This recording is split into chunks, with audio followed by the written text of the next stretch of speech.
All the houses around here were built after the Second World War, and the family that had first lived in our house had 3 children, a boy and 2 girls. The man that bought that house was Greg Hinton, and he moved in there in 1950. They moved away in 1971, and after that the house had gone through 5 families until 2 older twin sisters moved there in 1981. They were in their 40s, and had never married or had any family of which I'm aware, he told us. My mother asked where they had gone, and Mr. Williams told them that one had a heart attack, and died in the hospital 2 days later. She was taking care of her sister that had a stroke a couple of years before that. She is now in an assisted care facility in Jacksonville about 3 miles from here. I know that they were both born in Jacksonville, and I don't think they ever lived anywhere else, he stated. He told us about the other neighbors on the street, and talked about the Jacksonville Jaguars, which is name of the sports teams of the neighborhood high school where I would be graduating from. As we walked, my father told me that once you left town all there is for 100 miles in any direction are cornfields. He told me that he was sorry the house was so old-fashioned, but it was just a good deal for what he spent, which he didn't say how much that was. We walked all over that evening and it was so nice and quiet for a change. We walked by people sitting in lawn furniture on their lawns, and they waved, and some even came over and introduced themselves. Later, after we returned home, I remember standing in my room and looking into my first walk-in closet. You may think that this is kind of funny, but if you've never had one, it is a new experience. From my side window you could see the neighbor's backyard. It seemed like everyone here either sat in their back or side yards in the summertime.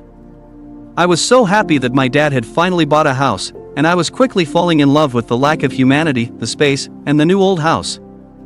We had cable like I said before, so I stayed up late watching the big screen in the family room with my parents until my father turned in, and then, my mother fell out, and I stayed and watched a late-night horror flick from the 1950s.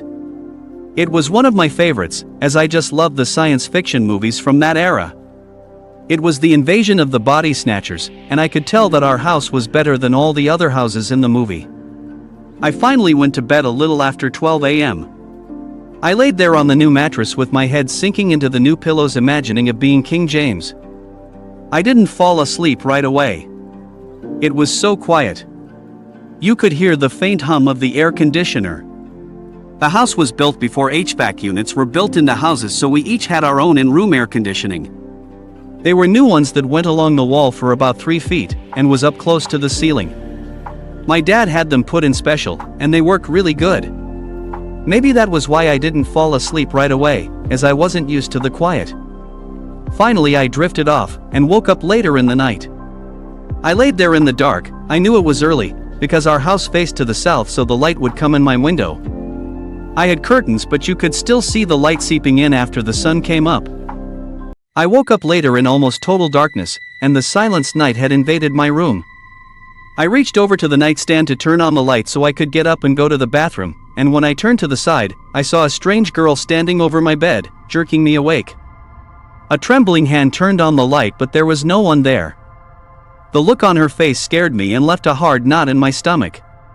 The face was one of pure evil. I figured that it was just a tidbit of imagination rolling around in my brain. I still looked around my room, making sure there wasn't anyone here. But how could there be? No, it was just an overactive dream that didn't know when to leave. Now I had a mission, and getting up and putting on my house shoes went into the hallway. I looked towards my parents' room, but their door was closed, and everything was all quiet. It must have been the aliens from the movie coming to get me. You know they always come at night. I went, and used the bathroom, then got back into bed. I couldn't get that evil look out of my mind and laid there shaking even though it was late June. The next time I opened my eyes the sun was really coming in, and looking at my clock I could see it was just a little after 9 a.m. I put on my robe, and went downstairs to the kitchen. I could smell bacon, and pancakes, and Mom and Dad were reading the paper, and drinking coffee. Mom asked me how many pancakes I wanted as she got up, and I told her just to sit back down as I could make them myself. I was pretty good with pancakes, spaghetti, and anything that was microwavable. The bacon was already cooked, and in a warming bowl, and I crafted 3 almost perfectly round pancakes almost the same size, got 4 pieces of bacon, and some orange juice, and sat down. I poured myself coffee, and added cream as that was all I used. I liked the way the cream mixed into the coffee more than I liked the taste for some reason.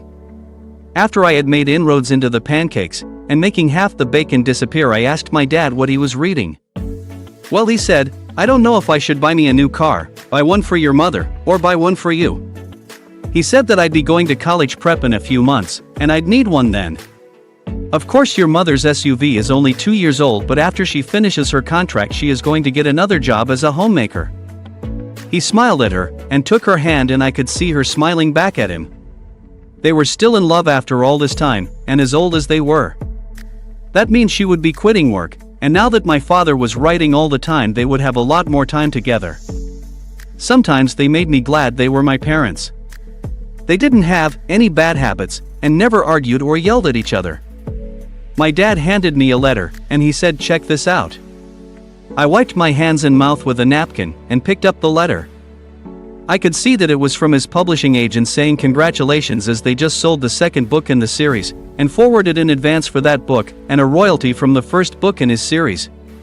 It went on to say that they had deposited in total $117,432.61 to his account. I looked at him, and said, "Way to go, Dad." I was so proud of him. My mother put her hand on his arm and said, "I always loved you, and so proud that I can call you husband."